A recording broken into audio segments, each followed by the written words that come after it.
హల్లెలూయా. గురి ఉండాలా వద్దా? ఒక గురి. దేవుడు నన్ను ఇక్కడికి పంపాడు, దేవుని పనిలో నేనున్నాను, ప్రభువు నన్ను రక్షించాడు, ఎలాంటి పరిస్థితులు వచ్చినా నేను వెనకంజా వేసేది లేదు అని నిర్ణయంతో ఉన్నాడు. స్తోత్రం. ఆ వీణ ఎప్పుడైతే వాయించాడో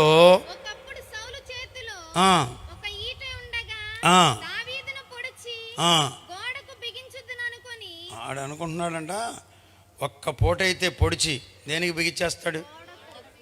ఇక గోడకు దిగిపోయి ఉంటాడు. ఎవరైనా అంత తేలికేనా అండి? అంత తేలికేనా? అంత తేలిక కాదు. క్రైస్తవ సంఘాన్ని ఒక్క పోటుతో మట్టుబెట్టడం అంత తేలికైన పని కాదు. నీరో చక్రవర్తి ఏమైపోయాడు? అడాల్ఫ్ హిట్లర్ ఏమైపోయాడు? ప్రపంచ నియంతలు క్రైస్తవ్యాన్ని చెప్పండి రూపు మాపాలనుకున్నారంట. ఆయన ఎవరండి? 4,000 కోట్లు పెట్టి ఒక విగ్రహం పెట్టారు. మీకు తెలుసా? గుజరాత్లోనే ఎక్కడో సర్దార్ గారంట ఆయన, వల్లభాయ్ పటేల్ అని ఒక ఆయనకి పేరుంది. విజయవాడలో అంబేద్కర్ గారి విగ్రహానికి 200 కోట్లు పెట్టారు జగన్ గారు. అంటే ఊరికి కంపారిజన్ చెప్తున్నా. సర్దార్ వల్లభాయ్ పటేల్ విగ్రహానికి 4,000 కోట్లు పెట్టారు. 4,000 ఎక్కడ, 200 ఎక్కడ? మీకు అర్థమవుద్దని చెప్తున్నా. 4,000 కోట్లు. సర్దార్ వల్లభాయ్ పటేల్ అన్నాడంట నెహ్రూ గారితో, ఈ ముస్లింలందరినీ పాకిస్తాన్ తోలేస్తున్నావు కదా, రేపైనా ఇబ్బందే, ఈ క్రైస్తవులను కూడా ఏదో ఒక సైడ్ చేయరాదా అన్నాడంట. అప్పుడు అన్నాడంట ఎవరు? నెహ్రూ గారు, వాళ్ళ జోలికి పొమ్మక, వాళ్ళు నిద్రపోతున్న సింహాలు. దాన్ని మనం చాలా గొప్పగా చెప్పుకుంటాం. యేసుదాసయ్య గారు ఇంత గొప్పగా చెప్పాడని. కానీ వాస్తవంగా ఆయన ఏమన్నాడు తెలుసా? మనం అవడానికి సింహాలమే కానీ ఏం చేస్తున్నాం? నిద్రపోతున్నారని చెప్తున్నాడు. నిజమే, నిద్రపోతున్నాం. సువార్త చెప్పే విషయంలో నిద్రపోతున్నాం, ప్రభు కొరకు పరుగులెత్తే విషయంలో నిద్రపోతున్నాం, ప్రభు కొరకు ఇచ్చే విషయంలో నిద్రపోతున్నాం, ప్రభు కొరకు పాడే విషయంలో నిద్రపోతున్నాం, ప్రభు చిత్తాన్ని నెరవేర్చే విషయంలో నిద్రపోతున్నాం. మైకిచ్చి పాడమంటే ఆ మైకి నువ్వు తిరిగిచ్చేసావంటే నువ్వు నిద్రపోతున్నట్లే. మైకిచ్చి ప్రార్థన చేయమంటే నువ్వు ప్రార్థన చేయకుండా పక్కోళ్ళకి ఇచ్చావంటే నువ్వు నిద్రపోతున్నట్లే. నువ్వు ఇవ్వగలిగి దేవుని పరిచర్యకి ఇవ్వట్లేదంటే నువ్వు నిద్రపోతున్నట్లే. నిద్రపోవడానికి వీల్లేదు, లేవాలి. దేవునికి స్తోత్రం. హల్లెలూయా, ఆమేన్. ప్రణాళికలో భాగంగా ఈ శ్రమలు మనకు వస్తాయి. దావీదుకు కూడా ఎన్నో శ్రమలు వచ్చినాయా లేవా? వచ్చినాయి. నిలబడ్డాడా లేదా?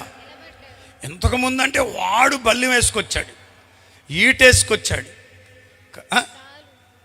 డాల్ వేసుకొచ్చాడు. ఇప్పుడు లోపల ఉన్నోడు ఏమయ్యాడు? వీడేసుకొస్తున్నాడు.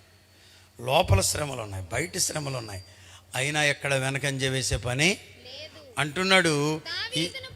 పొడిచి అనుకొని విసిరేను, అయితే అది డైరెక్షన్ మార్చగలిగిన వాడు దేవుడే.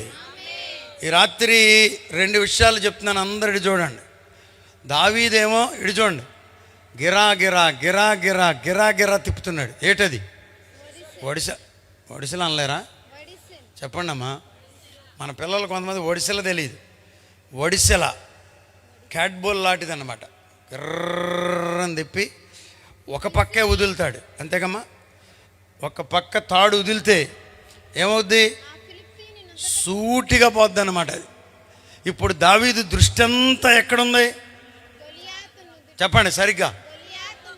దావీదు దృష్టి అంతా ఎక్కడుంది? గొల్లియాతు మీద అనమాకండి, సరిగ్గా చెప్పండి. గొల్లియాతు నుదిటి మీదనున్న ఆ ఖాళీ ప్రదేశం, ఆ రంధ్రం మీద అండి, శిరస్త్రాణపు రంధ్రం మీద ఉంది. ఏమా వింటున్నారా? ఒకసారి చేయి చూపించండి, వింటున్నాం అన్నవాళ్ళు. వాణి చేయి చూపించట్లను వింటున్నావా? నిద్రపోతున్నావు ఏంటి? హల్లెలూయా. ఒప్పుకున్నందుకు నీకు వందనాలు. హల్లెలూయా. దావీదు దృష్టి ఎక్కడుందో చెప్పండి, ముగించేస్తా. గొలియాతు నుదుటి మీదనున్నటువంటి రంధ్రం, శిరస్త్రాణపు రంధ్రం. అయ్యగారు కరెక్ట్ చేశారు, రైట్. ఏమండి, అక్కడ ఒక్క చోటే ఖాళీ ఉందంట. ఆ గురి మనకు ఉండాలి. ఆమేన్. మీటింగ్ అందరూ పెడుతున్నారని మనం పెట్టకూడదు. మనకు ఒక గురి. ప్రభువా, ఈ మీటింగ్ జరుగుతుంది, మా ఇంట్లో పురుషులు వాక్యం, నా మగపిల్లాడు ఈ మీటింగ్తో నీ వైపు తిరగాలి. మా కోడలు ఇంతవరకు మందిరానికి రావట్లేదు, మందిరానికి ఒక గురి, ఉరి నుండి తప్పించే గురి మనకు ఉండాలి. అపవాదిని మనం గురి చేయాలి. దేవునికి స్తోత్రం.